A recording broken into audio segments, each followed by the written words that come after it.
এত নিষেধ করা সত্ত্বেও তুমি চলে আসলো? তুমি তো জানোই আমি তোমাকে এক মুহূর্ত না দেখলে থাকতে পারি না। কেউ যদি দেখে ফেলে তখন কি হবে? কে দেখবে? আমি ভয় করি নাকি? বুড়ে, দরজা খোল। ঘরে কে? আমার জুতো পেয়ে গেছে, এবার কি হবে? বুড়ে, তাড়াতাড়ি দরজা খোল। বুড়ে, বুড়ে, হ্যাঁ আব্বা, খুলছে। তাড়াতাড়ি খোল। কে? কে ঘরে? রোহন, তুমি এত রাতে এখানে কি করছো? না মানে একটু তুইনের সাথে দরকার ছিল। এত রাতে তুইনের সাথে কি দরকার? না মানে এমনি। বল এত রাতে কি করতেছ তোর? বল এত রাতে কি করতেছ তোর?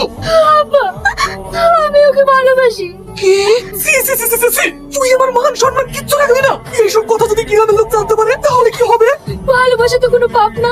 ভালোবাসা সমানে সমানে হয়। ওরা অনেক বড় লোক, ও তোকে কোনোদিনই বিয়ে করবে না। আর আমাদের মতন গরিবদের টাকা পয়সা না থাকলেও মান সম্মানটুকু আছে। আর এখন যদি ওটাও শেষ করে ফেলি তাহলে সমাজে মুখ দেখাবো কি করে? বিশেষ করে আব্বা, আমি কোনো ভুল করিনি। চুপ, একদম চুপ। দুটো বোনের বিয়ে দিয়েছি, আজ পর্যন্ত কেউ বলতে পারবে না যে রাশিদের বন্ধুটা খারাপ। আর আজ তুই যেটা করলি আমার ভাবতেও অবাক লাগছে। ছি!